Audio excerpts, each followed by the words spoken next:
I'm Shelley Olds. I work at ERSCO Consortium, and I'm an instructional designer at the consortium, meaning I develop educational resources and run professional development workshops, as well as being a data advocate within education. First, I want to really talk about how I became involved in ESIP about 6 years ago or so.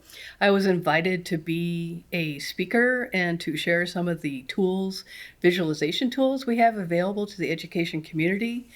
And then I discovered my people.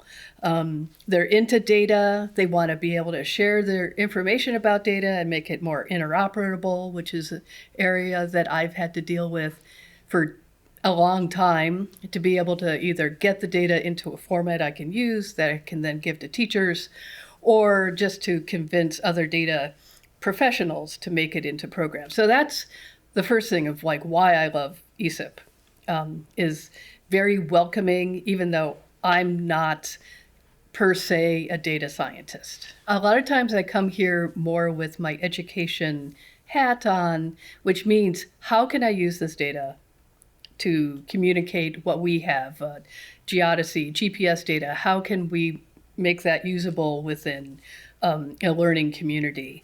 And there are experts throughout the different agencies who've created visualizations and visualization tools. And so I can see, like, how does that interface work?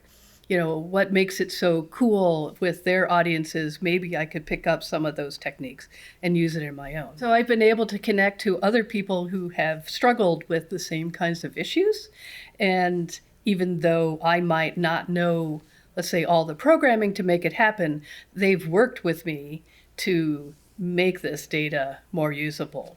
Another hat that I wear has been in the social science, human dimensions of hazards. And there are a number of people here who have, let's say, who said, wow, hazards are really important. We need to be able to communicate this. We need to be able to, again, pull data from a lot of different disciplines together. And that's an area that is really important to me because hazards and impacts have become a big issue throughout the United States and the world.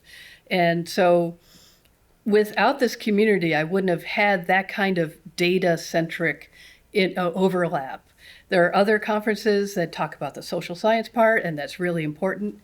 And here it's like putting the social science within a data context as well. And it allows us to kind of marry both the physical science part with the human impact.